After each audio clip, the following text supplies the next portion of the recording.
Сайн байна уу? Би оюуны төв сургуулийн 5А ангийн Баян мөнхийн мөнгөн байна.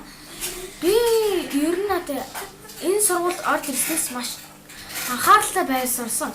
Энэ үйлрэл би анхааралтай байж сурахаас өмнө би анхаарал хөлөө уурн төлж байсан. Тэгээд надад маш их өвдөг байсан. Харин одоо би харахад анхааралтай байснаас өөрийгөө гэмтээхэ болсон. Би анхаарлаа хүн ярьж байхад анхаарлаа би 100% анхаарлаа хандуулдаг болсон. Энэ надад маш их том боломж өгөж байгаа. Сайн байна уу? Оюуны төв сургуулийн G10-ны юм байна. Энэ ихний үйлрэлт зан чанарын хичээлээр бид анхааралтай байдлын талаар сурсан. Энэ анхаарлын байдал 5 амлалттай байсан. Би энэний амлалт 3, амлалт 2-ыг сурсан. Амлалт 3 бол би үүнээс хойш цэгц сууж, цэгц зогсон гэсэн амлалт байсан.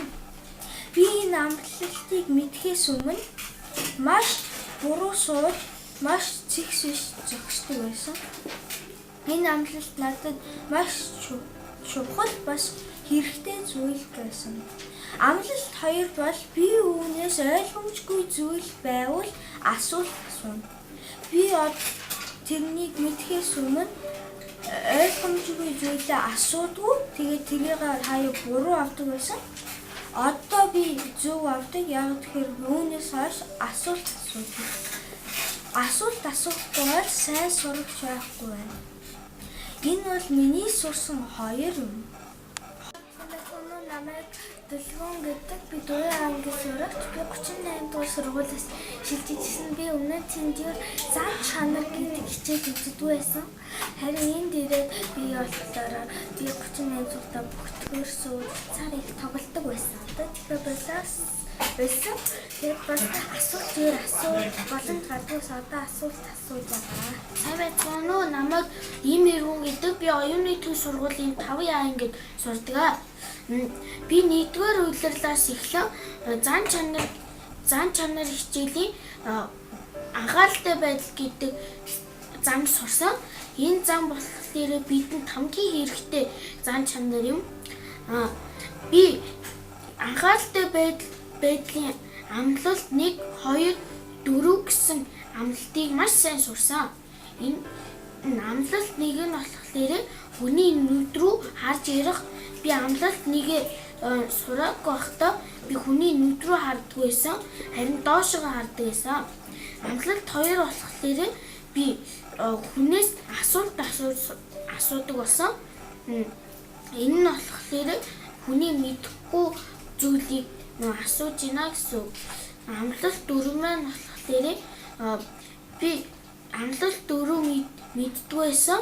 Амлалт 4 үзснээрээ би хүний анхаарлыг буруугаар татсан. Харин үзснээс хойш буруугаар татах болсон.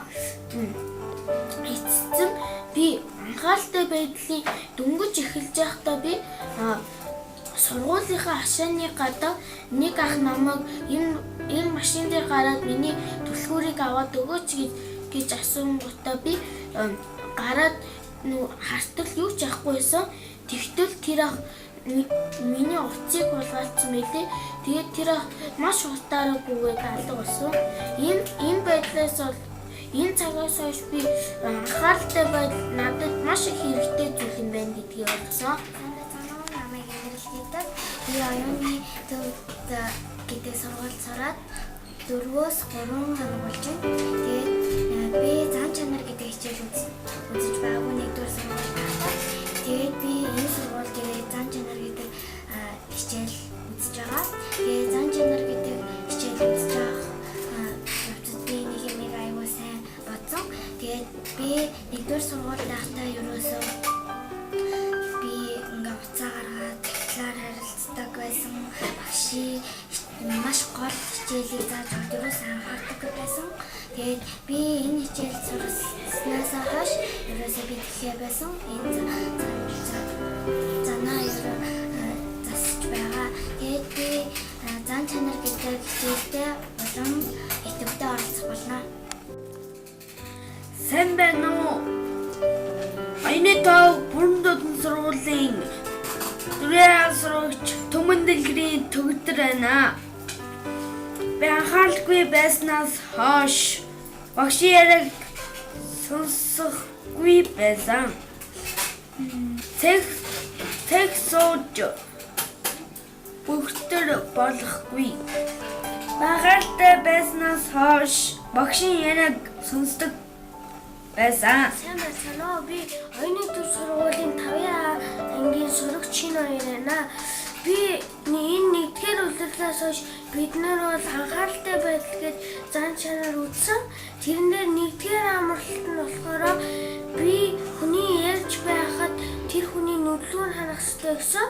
Би урд нь энэ зан чанарыг үзээгүй байхдаа заримдаа доошоо хараад хүмүүсийн үгийг сонсдог байсан. Гэтэ одоо би тэгэхээр байсан. Хоёр дахь нь болохоор ойлгомжгүй зүйл байвал асуулт асууна гэсэн. Би заримдаа хүмүүсийг асуулт асуусны дараа л асуулт асуудаг байсан. Гэтэ одоо ойлгомжгүй зүйлээ төрүүлж асуулт асуудаг байсан. Ингээд амлалт 3 нь болохоор зөв сууд чих зогсно гэсэн. Би ташаага тулаад тэгээд суугаад идвэсэн. Одоо бол зөв суудаг болсон. За амлалт 4 нь болохоор хүмүүсийг буруугаар анхаарлын татахгүй гэсэн.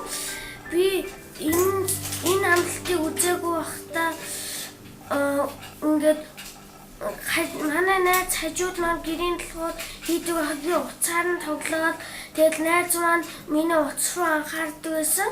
Би тэгтээ одоо ингэ болсон. За